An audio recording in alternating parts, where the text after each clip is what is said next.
पहले animal movie, फिर Jat movie, फिर बागी 4, फिर Bollywood bastards, Jesus Christ, Don't you forget. फिर टॉक्सिक और ना जाने कितनी बॉलीवुड और हॉलीवुड मूवीज में ये लोग क्रिश्चियनिटी को टारगेट कर रहे हैं। और अब धुरंधर पार्ट 2 मूवी में भी फिर से वही। क्यों घूम फिर के ये लोग क्रिश्चियनिटी और जीसस क्राइस्ट को टारगेट कर रहे हैं? आज इस वीडियो में हम उस सच को एक्सपोज करने वाले हैं जिसके बारे में कोई भी बात नहीं कर रहा है।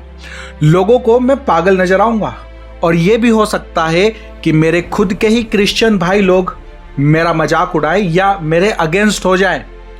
पर एक डार्क सीक्रेट है जो ये शैतान के पुजारी जानते हैं और उस एजेंडे पर दिन रात ये लोग काम कर रहे हैं, पर दुनिया और क्रिश्चियंस लोग बिल्कुल अनजान हैं।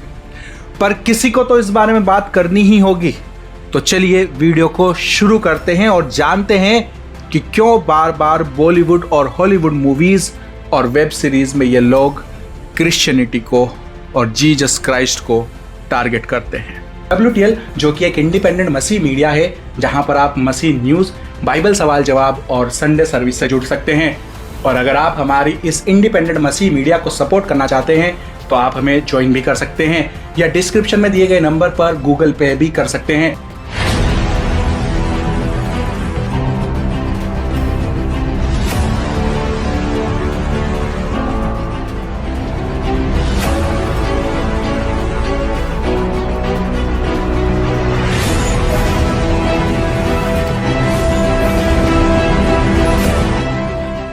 अभी धुरंधर मूवी पार्ट 2 आई है और इस मूवी के क्लाइमैक्स में रणवीर सिंह को same to same Jesus Christ के क्रूसिफिकेशन की तरह पोर्ट्रेट किया गया है।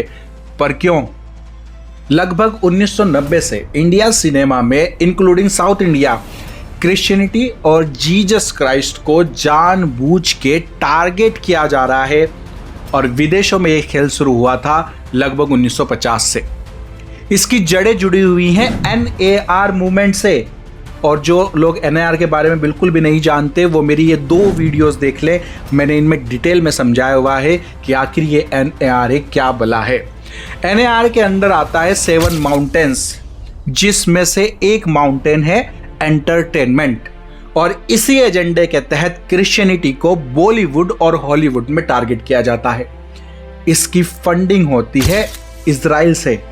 और ये बात बिल्कुल भी अब छिपी हुई नहीं है कि आज बॉलीवुड को सीक्रेटली फंड किया जाता है इजराइल के द्वारा। मतलब कि इजराइल का एक बहुत बड़ा पैसा लगा होता है इंडिया की मेगा मूवीज में। और ये भी आज कोई कॉन्स्पिरेसी थ्योरी नहीं है कि इजराइल और अमेरिका की गवर्नमेंट में जो मोस्ट पावरफुल लोग हैं वो इल्यूमिनाटी को संचालित भी करते हैं। और बाइबल भी इस बारे में बताती है कि अंत के दिनों में इजराइल को कुछ ऐसे लोग कंट्रोल करेंगे जो खुद को तो यहूदी कहते होंगे पर होंगे नहीं, वरन झूठ बोलते हैं। और वे हैं शैतान की सभा वाले। प्रकाशित वाक्य अध्याय 3 उसके 9 में। तो अभी धुरंधर मूवी पार्ट 2 आई है और इस मूवी के क्लाइमैक्स में रणवीर सिंह को same to same Jesus Christ की तरह क्रूसिफिकेशन की तरह पोर्ट्रेट किया गया है। सेम इसको पीटा जा रहा है जैसे कि जीसस क्राइस्ट को कोड़े मारे गए थे। सेम उसी तरह से उसी एंगल से इस सीन को शूट भी किया गया है जैसे जीसस क्राइस्ट की मूवीज में दिखाया जाता है। पर क्यों? और ये कोई कोइंसिडेंट नहीं है और ऐसा भी नहीं है कि मैं ये सब अपने दिमाग से मनगढ़ंत कहानी गढ़ रहा हूं। नहीं, इससे पहले भी आप जाट मूवी में देख लो, बागी 4 मूवी में देख लो, संजय दत्त की 1991 की सड़क मूवी में देख लो और ढेरों मूवीज हैं। इससे ये सब कॉन्शियसली जीसस क्राइस्ट को ही पोर्ट्रेट कर रहे हैं। पर क्यों? आज मैं आपको वो सीक्रेट बताने वाला हूं कि इसके बाद आपको सब कुछ साफ साफ समझ में आ जाएगा कि आखिर इनका एजेंडा क्या है, ये आपके अवचेतन मन में क्या फिट करना चाहते हैं। तो इस धुरंधर मूवी पार्ट 2 के क्लाइमैक्स में जब अर्जुन रामपाल को रणवीर सिंह मारने वाला होता है और उसको वो क्या करता है, केरोसिन के टैंक में डाल देता है, तो अर्जुन रामपाल गुस्से में रणवीर सिंह को कहता है, तू दज्जाल है, तू दज्जाल है। अब जो नहीं जानते कि ये दज्जाल है कौन, तो ये दज्जाल मुस्लिम हदीसों में मिलता है, सही अल बुखारी और सही मुस्लिम आदि में। इनमें दज्जाल को बताया गया है कि वो एक झूठा मसीहा यानी फॉल्स मसीहा होगा और वो अंत के दिनों में आएगा, लोगों को धोखा देगा, चमत्कार जैसे काम दिखाकर लोगों को गुमराह करेगा। अब इन हदीसों में यह भी बताया गया है कि वो दज्जाल एक आंख से काना होगा, उसकी एक आंख उभरे हुए अंगूर के जैसी होगी, उभरे हुए अंगूर के जैसी। इसको याद रखना, इसका एक कनेक्शन है जो मैं आगे वीडियो में आपको बताऊंगा। अब यहां से थोड़ा ध्यान से इस वीडियो को देखना और समझना। हदीसों के मुताबिक पहले इमाम मेहदी आएगा जो सभी धर्म के लोगों को न्यू एज इस्लामिक रिलीजन में कन्वर्ट करेगा, यानी कि लोगों को इकट्ठा करेगा। फिर इस इमाम मेहदी का साथ देने के लिए आसमान से एक ईसा अलैहिस्सलाम आएगा और उन्हीं दिनों में दुनिया के सामने आएगा ये दज्जाल, जो कि इनके अकॉर्डिंग एक आंख से काना होगा। और इस दज्जाल को इमाम मेहदी और ईसा अलैहिस्सलाम मिलकर मारेंगे या हराएंगे। और यहां पर इस कहानी में एक पैच है, ध्यान से समझिए। अकॉर्डिंग टू बाइबल इमाम मेहदी, कल्की और इजराइल का वो मसीहा, वो जो इजराइल के तीसरे मंदिर में आकर बैठेगा, ये तीनों शख्स और कोई नहीं बल्कि एक ही व्यक्ति है, और वो है वो द एंटी क्राइस्ट, जो दुनिया के अंत में आएगा और 10 किंगडम बनाएगा, 1 वर्ल्ड ऑर्डर की, 1 बिग गवर्नमेंट, और दुनिया का एक ही रिलीजन बनाएगा, न्यू एज रिलीजन। और इस एंटी क्राइस्ट के साथ देने के लिए ये लोग AI पावर्ड वाला एक फर्जी जीसस क्राइस्ट आसमान से उतारेंगे, प्रोजेक्ट ब्लू बीम से, और वो और कोई नहीं होगा बल्कि वो होगा ईसा अलैहिस्सलाम, कुरान और हदीसों वाला, जिसको ये प्रोजेक्ट ब्लू बीम से आसमान से उतारेंगे, जिसके बारे में यीशु मसीह ने भी कहा था मत्ती अध्याय 24 उसके 23 से 24 में कि झूठा मसीह आएगा और चुने हुओं को भी यानी कि क्रिश्चियंस लोगों को भी भरमा देगा, और जब वो आए तो उसके पास मत जाना। अब सीक्रेट को ध्यान से समझ लो। हदीसों के मुताबिक और ये फिल्मों के जरिए जिसको ये लोगों के सबकॉन्शियस अवचेतन मन में फिट कर रहे हैं, वो दज्जाल वो और कोई नहीं होगा, वो होगा बाइबल का असली वाला यीशु मसीह। जी हाँ, इन लोगों ने बाइबल की उस फाइनल भविष्यवाणी को उल्टा करना है दुनिया के सामने, जिसमें फाइनल बैटल यीशु मसीह के साथ है, जिसमें बाइबल का असली जीसस उस फर्जी AI वाले पावर्ड वाले जीसस क्राइस्ट और उस द एंटी क्राइस्ट को अपनी मुंह की फूंक से भस्म कर देगा। इन्होंने इस कहानी को दुनिया के लिए उल्टा कर देना है ताकि सारी पृथ्वी के लोग उस समय जीसस क्राइस्ट के खिलाफ लड़े। यही तो है शैतान का आखिरी वार, वो जो चलेगा। वो इसीलिए ही तो दुनिया के लोगों को भरमाया हुआ है उसने, कहीं कल्की के नाम से, कहीं पर मसीहा के नाम से और कहीं पर इमाम मेहदी के नाम से।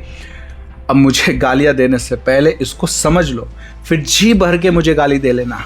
हदीसों का दज्जाल कैसा होगा? वो एक आंख से काना होगा, राइट? इस धुरंधर मूवी में रणवीर सिंह को जीसस की तरह पोर्ट्रेट करने से पहले अर्जुन रामपाल कहता है तू दज्जाल है, दज्जाल। अब इन्होंने लोगों को सबकॉन्शियसली जो मैसेज लोगों के जहन में पास करना था वो चुपके से इन्होंने कर दिया, पर इसमें सच्चाई कितनी है? तो अगर आपने पैशन ऑफ क्राइस्ट मूवी देखी है जो कि 20th सेंचुरी फॉक्स स्टूडियो ने बनाई थी, राइट? और फॉक्स का मतलब ही होता है 666। तो इस पैशन ऑफ क्राइस्ट मूवी अगर किसी ने ध्यान दिया उस मूवी में, तो लास्ट में जीसस की एक आंख को लगभग फोड़ा हुआ दिखाया गया था और कई सारे जूम शॉट दिखाए गए थे सूजी हुई आंख के, याद है? यहां तक कि इस मूवी के मेन पोस्टर में भी जीसस क्राइस्ट को एक आंख से काना ही लगभग दिखाया गया था। Yes, it is true. हदीस के अकॉर्डिंग उस दज्जाल की आंख कैसी होगी? उभरी हुई अंगूर के जैसी होगी।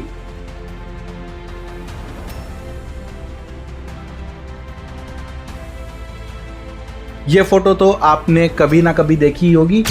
इसको दज्जाल की फोटो के नाम से सर्च किया जाता है गूगल पर। इसको भी जीसस क्राइस्ट से मिलता जुलता बनाया गया था।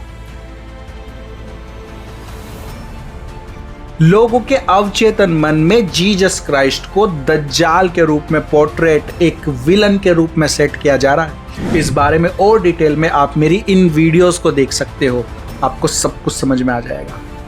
तो जो सच में यीशु मसीह है वो दुनिया को दिखाया जाएगा दज्जाल के रूप में, और जो आज का एआई है वो बन जाएगा ईसा अलैहिस्सलाम, और जो इजराइलियों का मसीहा आने वाला है वो बन जाएगा कल्कि और इमाम मेहदी। दुनिया के इस क्लाइमैक्स में धोखा ही धोखा है, डिसेप्शन ही डिसेप्शन है। नॉन बिलीवर्स को तो मैं शायद ही कुछ समझा पाऊं, पर आप बिलीवर्स लोगों से मेरी हाथ जोड़ के रिक्वेस्ट है, इस फर्जी जीसस के धोखे में ना आ जाना। इस प्रोजेक्ट ब्लू बीम के एआई के जीसस के बुलावे से मत चले जाना, क्योंकि उस समय बहुत से पापा पास्टर्स होंगे जो ये 7 माउंटेन वाले प्रेयर माउंटेन को लीड कर रहे होंगे, उसको चला रहे होंगे, और ये कहेंगे देखो जीसस क्राइस्ट यरूशलेम में आ उतरा है। और ये मैं अपने मन से आपको नहीं कह रहा हूं, ये लिखा है बाइबल में। जब वो फर्जी जीसस आएगा तो उसके पीछे ना चले जाना। वो लोगों को उस समय कहेंगे देखो वहां जीसस है, देखो वहां मसीह है, देखो यहां मसीह है, पर चले ना जाना। सावधान रहना और जागते रहना, क्योंकि हम मसीह लोगों का उद्धार उस समय निकट होगा। आमीन। ये वीडियो सच बताऊं तो बिलीवर्स से ज़्यादा नॉन बिलीवर्स को देखनी चाहिए। अगर हो सके तो इसको ज़्यादा से ज़्यादा शेयर कर दो।